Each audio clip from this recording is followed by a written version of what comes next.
Hello, Virgo. My name is Lynn Walden, and I'm doing a reading for you for the week of December 9th, and I'm using my Intuitive Insight Oracle cards. So, Virgo, my lovely Virgos, what I seem to be getting in the cards today is a suggestion that it's a really good time for you to be looking at patterns you've had and the kind of structure that it's created for you in your life. I feel specifically around relationships that look at the patterns where you're finding yourself having remorse or possibly guilt around having done it the way you've done it.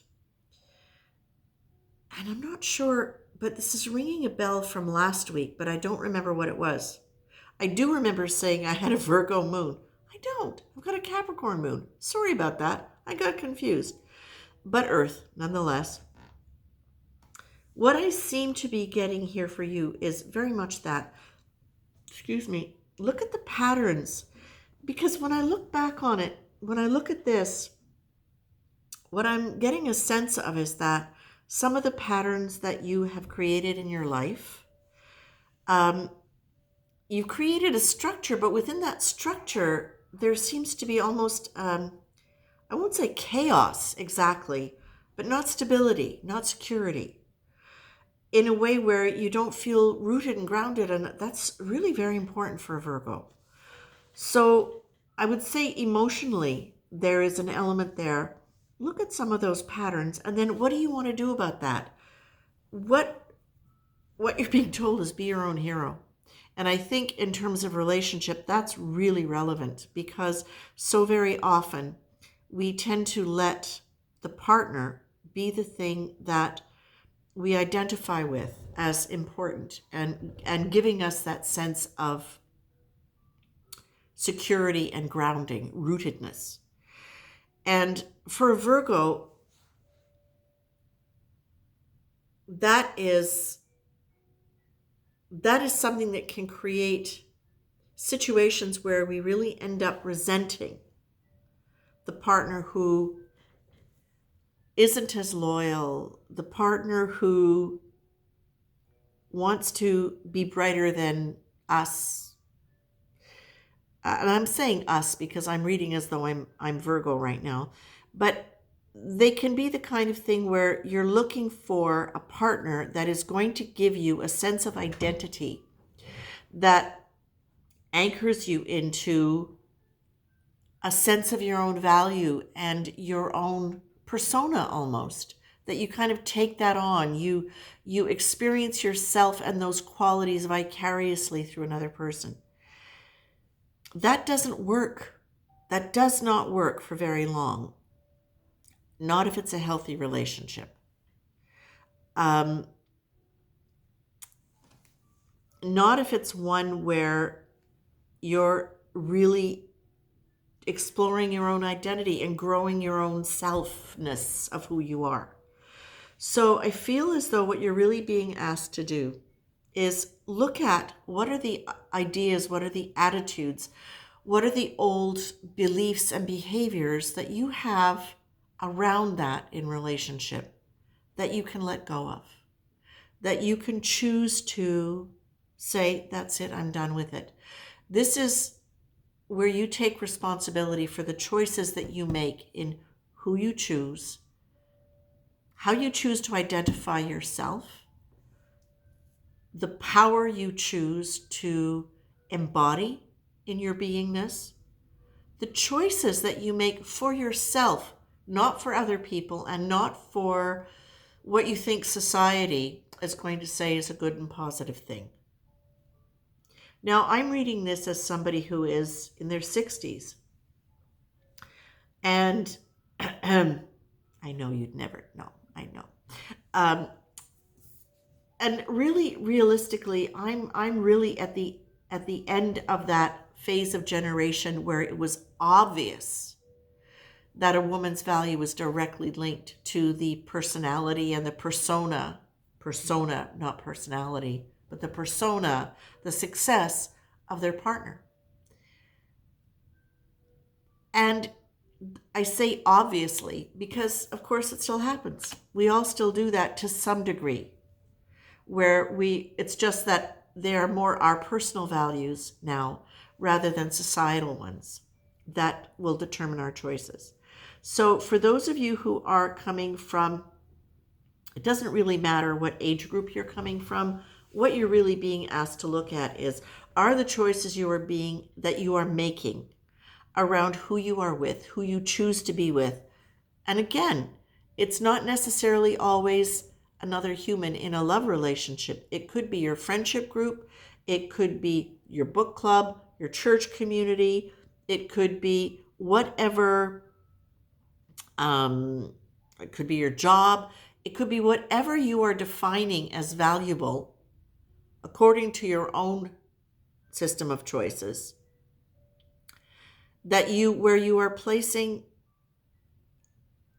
the exterior world you are choosing or the external person you are choosing as a statement of your validation of who you are.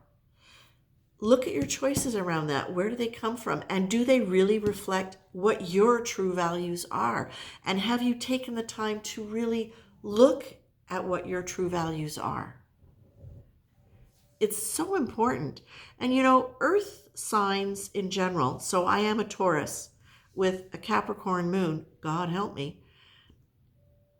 The energy in Ayurvedic medicine, specifically how it's represented within polarity therapy, which is my main modality of practice, or has been for many years, the polarity of emotion is fear and courage. It's very easy for an earth sign, when it's raised with security and it's raised with a good foundation, the earth sign has a tendency to be very courageous. When an earth sign is raised with insecurity and without a strong foundation, they will tend to externalize where they will get their security from. They're still looking for it because they haven't developed it in themselves. That is one avenue of growth that you'll experience or that you'll notice within an earth sign.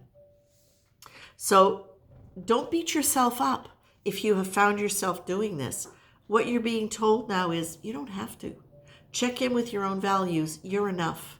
You don't need to be attaching yourself to something external to support your values or to make you worthy. Definitely be with whatever group is representative of your values, but the values that you hold true, not because of something that has been placed in your subconscious mind by an outdated belief or an outdated culture. You want to be aligned with the people you're with, but you could only align with people who are really representing who you are and your strengths, and not your fears, not your weaknesses. You don't want to align with people who support you being afraid, who support you feeling as though you need them in order to be valuable or to have structure or stability. Okay? So that is what your suggestion is. Now, if you want to start getting things moving in a practical sense, of course we know that the external world represents very much our external environment, very much represents the state of our mind. So once we start making changes in our external environment, very often that's what clears the mind and opens us up to other beliefs. So the clear and clean in terms of letting go of old stuff. Let yourself look at what you can clean out, clear out, a junk drawer, your underwear drawer. What are you not using? What do you want to give away? And yeah, look at that. And and just notice.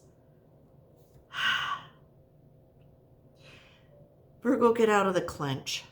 Get out of that emotional clench that you can go into that can send you into spirals. Let yourself allow feelings to come to you, to stop, and to really notice when you are not moving towards the positive, but when you're moving towards the negative. And why do you do that? Notice that, and then see if you can choose differently.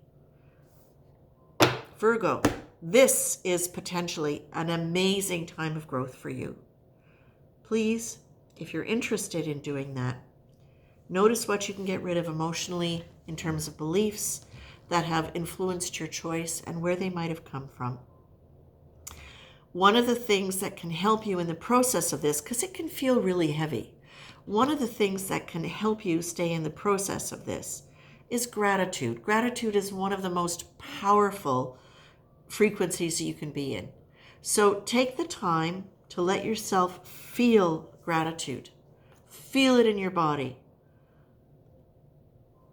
And let yourself really look at disciplining yourself to do that in a way that is a supportive system rather than something that's like a punishment to you. Yes, I have to now sit down and be grateful. It's like, no, I am now creating a framework in which I get to be grateful.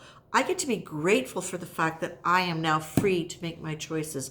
I get to be grateful about what I've learned through all of this. I get to be grateful for all the people who've taught me what I need to know. And I am absolutely grateful that I can, by looking at my patterns, by letting go of remorse and guilt, I can make new choices and I can experience myself differently in the world. That's a wonderful thing.